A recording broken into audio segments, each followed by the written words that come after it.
Good afternoon, and welcome everybody to this session on the regulatory landscape for gaming.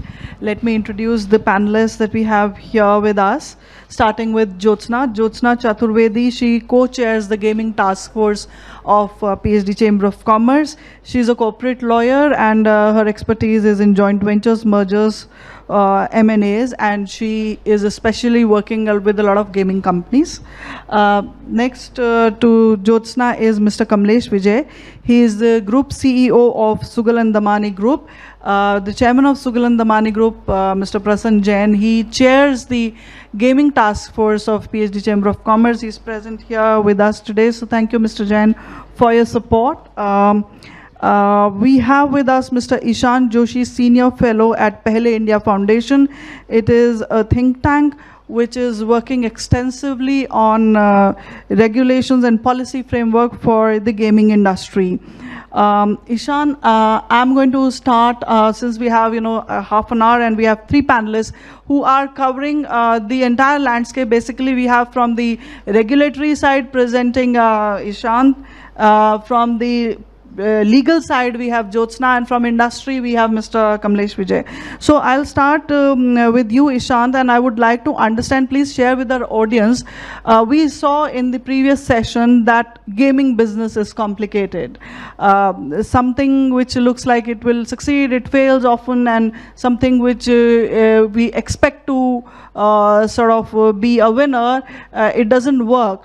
And there were three basic components that we were told about: the core content, the gaming system, and the live ops. Now, what role does policy play in this entire ecosystem of gaming? I think a critical one. Can you hear me? Am I audible? Yes. Okay. So I think to answer your question, it plays a critical role. In the policy world, we have this sort of rough and ready principle that every 5 years you should review policy, every 10 years do a... Sorry, so I said, thank you. The role of the regulatory and legislative reform, regulations, framework is essential and critical. Every 5 years, in the policy world, we say you should review. Every 10 years, you should do a comprehensive review. There are aspects of the gaming industry which haven't been reviewed for 25 years. We live in a different world from then. So that's to answer that specific question. I'd like to take this opportunity to sort of exemplify how important the regulatory framework is, using what I would perhaps term a subset of the online gaming universe, which is lotteries. There is a lot, we've done some work on this, quite extensive work. I have a colleague who helped me prepare a report on this as well, which is available in the public domain. Now, there is a lot of stuff to be done here for gamers, for content creators, because at the moment, first, of course, the government has taken note, as you all are probably aware. There's been a very high-powered GOM which has been formed very recently. I think post-elections probably they'll take up the whole online gaming space, put in place updated, contemporary, relevant regulation, which is important, and essentially take a overview, comprehensive of the whole space. So that's very welcome. But I wanted to also focus on why, when I say lotteries, we sort of associate it traditionally in this country with paper. But the world has moved, the world has changed, it's online, and the amount of opportunity in content, in terms of gaming, in terms of which is across the world, which is being applied to lotteries, online lotteries, is sadly completely missing in this country. I think there is a vacuum here, there is a gap here, there is an opportunity here for gamers and for those content developers. I'll just give you one figure and then I'll end, because I know we have a restricted time limit. Just on the lottery subsector, and online included, our estimate in our report was that a national market, lotteries above 18, so no minors, is about 26 billion US dollars. Of this, government revenue is about 11 projected, is about both tax and profit, is about $11.4 billion. To put it into context, if you want to talk about, because regulation also talks about social impact, the Manrega scheme, which is the sort of flagship scheme of the government of India, the annual allocation is 7 odd crores. So just government revenues from one subset of the online gaming space, which is online lotteries, can produce that much. It's always the prerogative of the government, whether they want to promote something, whether they want to restrict something, regulate it. What our job, I think, in terms of those as stakeholders, as academics, as think tanks, is to point out the opportunity. And then hopefully organizations like PHDCCI take on the role of bringing the government and the opportunity space aligned for content creators and gamers to then do their thing. Right. Thank you. Thank you, Ishan. So you mentioned that it's been 25 years since the policy, the regulation for gaming industry was framed in India. For lotteries specifically. Yeah, yeah. Okay. Because for the gaming industry, the GOM has now taken it all under its ambit and aegis. And I think we'll hear over the next few months what the government, sort of focuses on. Right, right. I have a question. Please. Are you from the lottery space, gaming space, or are you basically a political person? I'm basically a think tank research person, and all of these places you mentioned have nothing to do with. I look at things from a policy and regulatory framework. I'm also looking at, because that is the enabling environment in which all of us operate. If we don't recognize that and the implications of that, we might be headed for disappointment. So Ishan, the reason we asked is because we are very clear that lottery is not game. And you kind of mentioned I did, and I'll tell you why. Because from our point of view, this whole skill, this is a digression. Skill versus gaming versus chance. It doesn't, to my mind, there is a case for lotteries to be certainly treated as part of the online gaming universe. But, okay, we can agree to disagree. But I will say that the online gaming industry, which the government has now, the GOM has been formed. Are you sure they're not going to take on board online lotteries as part of that? when think tanks do not differentiate, they might. And this is our complaint that you're not differentiating. And You're talking about the Supreme Court judgment on skill and chance, right?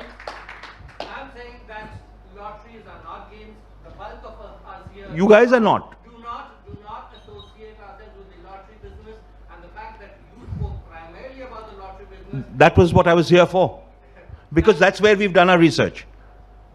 Online gaming is part of the larger policy universe for us. We have focused our research on lottery right now. And so that is what I would like to speak on. But it is wrong to club gaming with lottery. I can say, Gaming none of you do. I don't, in the sense, I will hold my horses till we get the government policy. If it doesn't, I'll agree with you. No, but if you are influencing the policy, and You'll you are disagree with, clubbing bulk may be fine. No harm in having a discussion. No harm in having a discussion A. at least. And B, there is also, you see, we have to wait for what the government comes up with. It is their sovereign right to make policy. Now, if they decide lottery should not be part of it, I am with you. If they decide, when I say, when you said that, think tanks like you, no, we have just done one specific report because we found there was a regulatory gap here because legislation in the sector is 25 years old. So we focused on that. Now, I was invited here I agree with you entirely. You're all gamers and, stuff here, and absolutely, go right ahead. I'm not saying pushing one thing or the other. I'm just putting the facts on the ground. I am looking at it as a subset because at the moment there is no clarity either way. If it's online, if there is a transaction involved, there's a skill and chance argument. All of that is there. We understand both sides. So my limited point is that.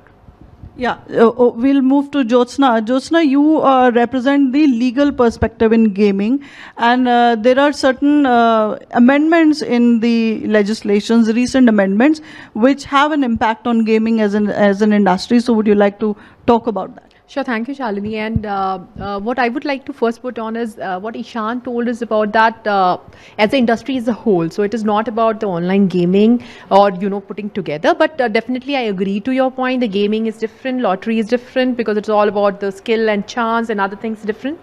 Now, I would come back to what I have meant to say, or I should restrict myself because we will end up this session otherwise in discussing these things only, which is still on the debatable subject at different ends. So I'll not go into that debate. For you, because I'm made to understand that this is about the gamers who have developed it, who have been working on it. There's a lot of things which the recent amendments has put across on the gamers as well, on the developers as well, the people who are developing these games. There have been two instances in the last year. The first and foremost is about the intermediaries, the changes which has been made in the IT Act, which has been introduced at your end. So, the gamers or the developers have also been made responsible for what they are making and how they are protecting that. Again, the second thing which is very important is the digital data, personal data protection law. Because as a gamers, whenever you are talking about it, whenever you are introducing all the personal information, you as a company are also responsible for that responsible gaming and data protection. Again, when we talk about these elections, as we were talking about, in months to come or maybe a year to come, we will move on with a GDPR regulation track. So since European companies are there on track, has been there for a long time, when we talk about an Indian perspective, there has been so many changes which will be making us to make at a platform where we are equivalent to the GDPR regulations.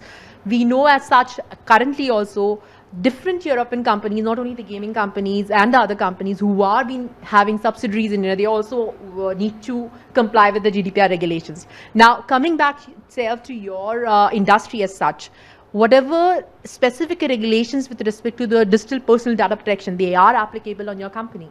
So how you are collecting those information, what is the kind of grievance officers which you are appointing, what are the kind of, how you're acting as a custodian for the data which you are collecting from the different people or the gamers, personal gamers as such. Again, how you are redressing if there is anything which happens at large level for the data protection.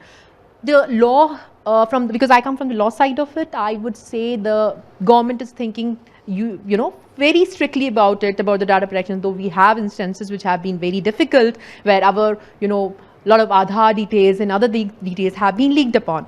But this is because I come from the industry where we've been working very closely with the METI as well. When we talk about the regulatory aspects, when we talk about the gaming in the skills and the gaming in the chances, lot of industry people from outside, in fact, not only from Korea, because I heard a presentation from a few Korean companies as well. They're interested in India as a market because it is a huge market.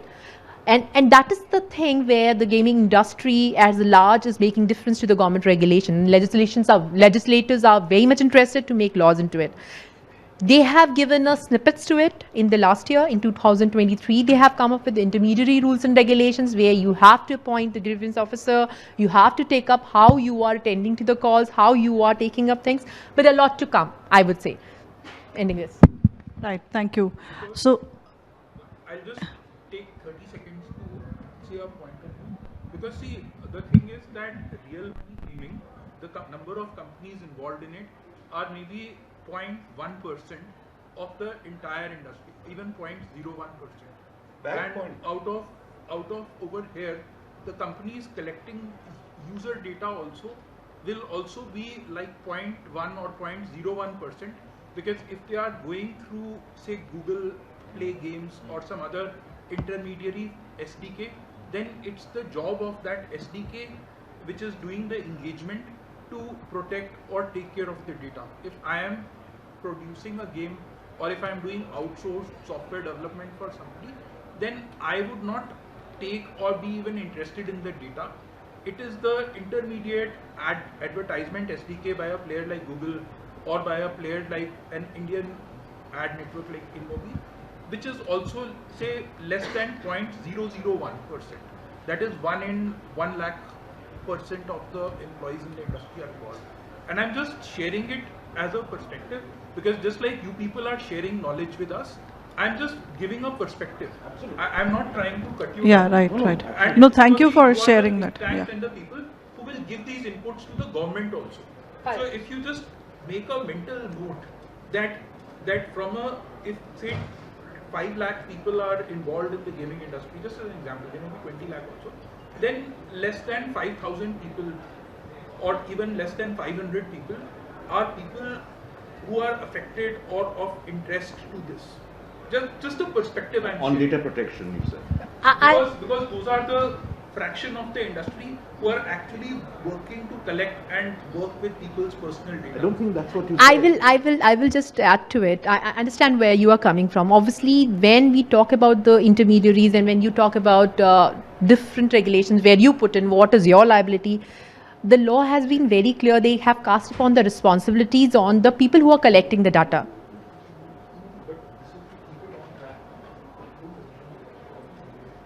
So this is more about the collection of the data, who is collecting it. If you're not collecting it, obviously the things have not been made for you.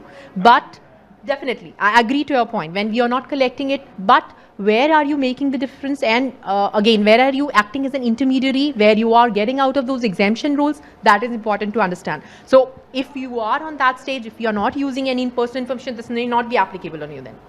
And I appreciate that you people have that concern and you have come especially to share with us. But let me be very frank to you on this part that when we are talking, we are currently talking global. So when we are talking about the METI or we are talking about the legislation, they are not concerned that who are not opening or who are not taking. So that, you know, if you are not in the applicability list, then you should not be concerned. That's the whole thing. The government is not talking, not differentiating between any of these right now. They are not being talked about in the regulations also. So they are just talking, and this is not only for the gamers or the gaming industry, it is applicable to world at large, all the industries at large, whoever is collecting any data in that.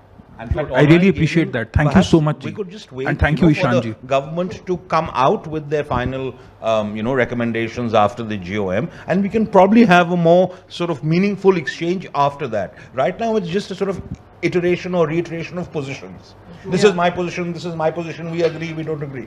That really doesn't impact what the policy will be. The policy will be once any sovereign, whether at the state level or at the central level, once there is a policy, policies are implemented after due consultations primarily with industry. And that's where all of you will be. So absolutely, sir. Thank you so much. Yeah. And I'll not take more of the time, otherwise the organizers will curse me. Thank you, sir. And also, whenever the government frames a policy, it does for the entire industry, for the entire sector, irrespective of what percentage of companies are under the purview of that or not. Even if it is a small fraction, the policy is going to be applicable to everybody. So whoever falls under that will, have to follow those rules. It's on onus Yeah. on you, Yeah. the industry, to prove that it is not applicable on you. Yeah. But as people in the industry, we care very deeply. We. Focus should not be wrong. Let's move to our third panelist, Mr. Kamlesh Vijay. Kamlesh, you have been a veteran in this field of gaming, and I would like to hear from you. What is your take on policy framework for gaming industry? Basically, I belong to lottery industry, and I'm proud of that, because of lottery is the most regulated industry in this country. No game of skill is regulated. No other, even game of entertainment are also not regulated. Now, for any game, whether it is game of skill, game of chance, or a game for entertainment, there are few stakeholders. First stakeholder is the developer, who basically innovate, think, and then develop a game. Second stakeholder is the operator, and third stakeholder is the player. Now, we are talking about, regulation and some kind of policy. The fourth stakeholder is the government. You can ignore it, but you cannot avoid it for a very long time. Because I'm an industry veteran, maybe it is a lottery or a game of a skill or something like that. But my suggestion to the younger developers, that they must think that they cannot avoid any kind of regulatory guidelines or even some kind of taxation in the years to come. Normally, industry people don't like any kind of regulation. They would like to, fly freely. But my suggestion is that we should not ignore it. We must understand it, because ultimately your aim is to earn the revenue. Whether revenue is coming from the advertisement, whether revenue is coming from the contribution from the player, or some other way. that ultimate aim is to earn the revenue. Once you will earn the revenue, government will come and ask for some kind of a stake out of that. So you must look that the regulation or coming into the regulatory environment is in the interest of the industry. That is my.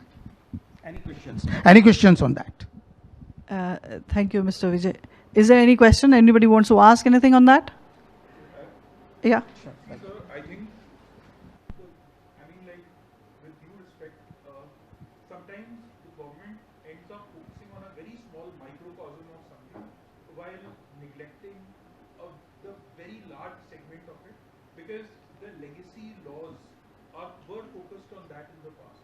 So I think, just as we respect the government, it's very important for the government also to take a broader, more informed view of the ecosystem. You are very much correct.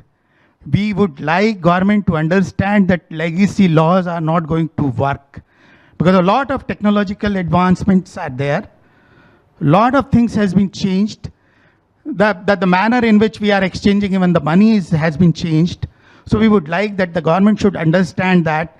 And I personally feel that the younger developers are the best people who can inform to the government or make them understand that what are the things they should understand before bringing any law to regulate these kind of games, whether it is a game of a skill, lottery, or any kind of game. They must understand first that what kind of technological environment is there, what are their problems. They must understand that. And who will teach them? You are the people who are going to teach them. So I would like to personally invite you to associate with the, associations like with the FICCI. Don't shy away. Regulations are going to come. It may be later than the sooner. So kindly don't shy away. Go aggressively with the government. Put up your case, and we are ready to work with you. We are ready to work with you as an industry. We also like that the new innovation should come in all the places, whether it is a lottery or whether it is a game of a skill, everything. Right now the game of a skill is facing the music of the government regulation, where what kind of regulation is that they are facing more than 1 lakh crore, GST demands after 4 years.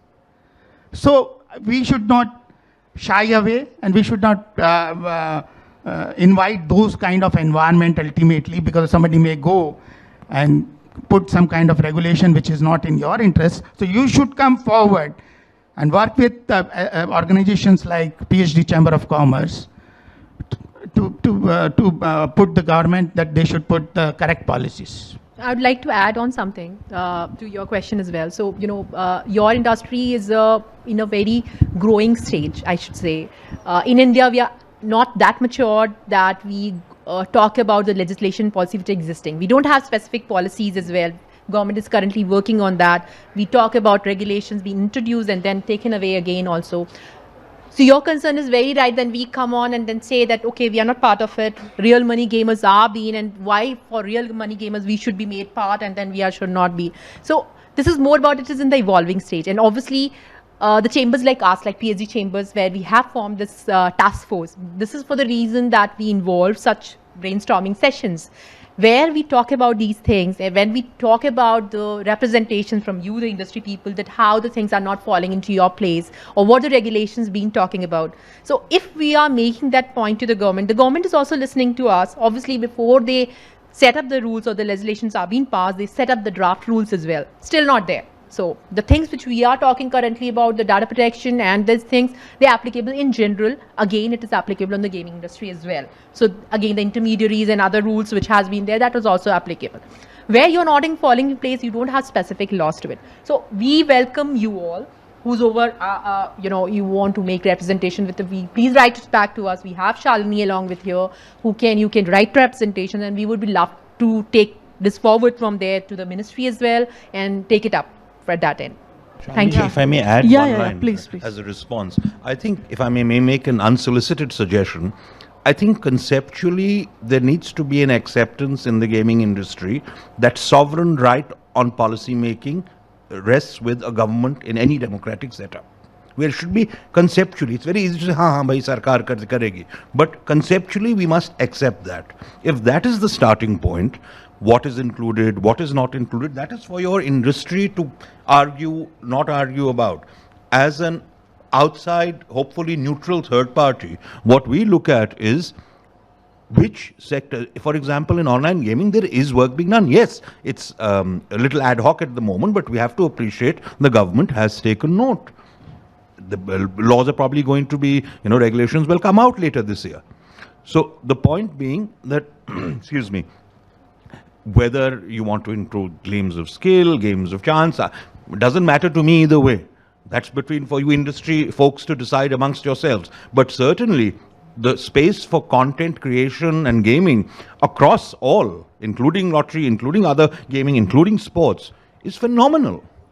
So once there is that conceptual clarity that yes, we can go and ask them and we will go and represent to them. You have your internal discussions. I think it's an excellent idea that, PHDCCI and other industry bodies, FICCI, ASSOCHAM, wherever you're all comfortable, where he's comfortable and you are comfortable. For me, it is a question of looking at the regulations, and in this entire ecosystem, the place which has the regulations, which I think he was right to say, was lottery, and that's 25 years old. So somebody reviewing policy will obviously look at what is extant, the existing regulation. The existing regulation in great detail exists only in this sector. Now you can say, oh, it's not a subsector of gaming. All right, you guys decide amongst yourselves. There's no skin off my back. Yeah, thank you. So as Jyotsna and Kamlesh ji and Ishan had mentioned, PhD Chamber of Commerce plays an important role in helping the government frame the policies. So there are different industry bodies, and like everybody mentioned, there is FICCI, ASSOCHAM, CII. They all are working with the government, like our chamber, in drafting of the policy which is conducive for the growth of the industry. As game developers, if you feel you would like to say anything, if companies want to share anything which they would like government to listen to, then they can write to us. I represent PhD Chamber of Commerce, and we have a task force on gaming where we connect with a lot of gaming companies. We hear their views. Since the policy is still in the drafting stage at the government end, we want this platform to play an important role in helping the government frame the right policy. We have the last few minutes. So I would start with Ishant and ask, what would you recommend, say, 2 things the government to do in the new policy? One, there needs to be, excuse me, there needs to be complete clarity that once you accept the principle of, there is this long-standing debate in terms of free choice versus societal impact. It's a bit of an old chestnut now. There has to be a clarity on the fact that this banning, over-regulation is not a good idea. So banning, of course, is not part of the equation anymore. But over-regulation is an issue. We should be careful of that. As long as certain look, we live in a world where the digital revolution is leading to a tech transformation even as we speak. So there has to be flexibility. That is for me the most important thing in any policy, which will change rapidly. These are not going to be policies of earlier years in different sectors where you set an industrial policy and chalo 20 saal baad dekhenge. These are probably open to annual reviews. Right. So flexibility is what we should look for. So Kamlesh ji. I personally feel that the younger generation should not only innovate for the developing of the games, they should also innovate towards that what kind of rules and regulations should be there to give the, long life to, our industry. That is my idea and my suggestion to the younger generation. Right. And we are willing to work. We ourselves are running, game development companies. We have our offices in Noida and Chennai, 2 places. And so we are sympathetic to the developers basically. Right. So as a legal I would say that I understand that your point which you made in the initial stage is that the real money gamers and the other should be differentiated. That I agree. We have been putting this point to the government as well. We have been working with a gaming certification company which is the largest in the world as well, and they have been also helping the government on these fronts. On that front, I would say that the government is working currently. So this is like very pre-cooked things that, all things will be applicable, not applicable. The thing is just to wait and watch that whatever things are may be applicable, because data is a very global thing. I would say, many things may not be applicable to the data which you are collecting, what you are collecting. If you are collecting, then be careful. Again, when we talk about intellectual property, this is again another thing for the developers, which I should say that when they are doing it, they should be careful about it. That this is again an Indian legislations are very much because to give more comfort to the foreign companies, they are also banking upon these laws to be more stricter on that side. These are the two things I think, and the government is taking up ways to make it more mature. Thank you. So thank you, Jyotsna. Thank you, Kamlesh. Thank you, Ishant. While we will be sending our recommendations to the government, we would also like to add some international examples, maybe international best practices, how things are working there. Maybe in Korea, how is it helping the economy? Absolutely, and player protection, transparency, all of that comes under regulatory. I mean, on the other side is, of course, a push to content creation, innovative, traction-inducing content in games. And on the other side, across the sector, I make no distinction as of now between what is included and what is not. I will wait patiently for the government to come up with its final take, and then we can go on that. Thank you, Ishant. I see Makaya standing there for us to move. Thank you, Ishant. Thank you, Kamlesh. Thank you, Jyotsna, for that wonderful session. Thank you to the Thank you, panelists. everybody. Thank you all. Thank you to the panelists.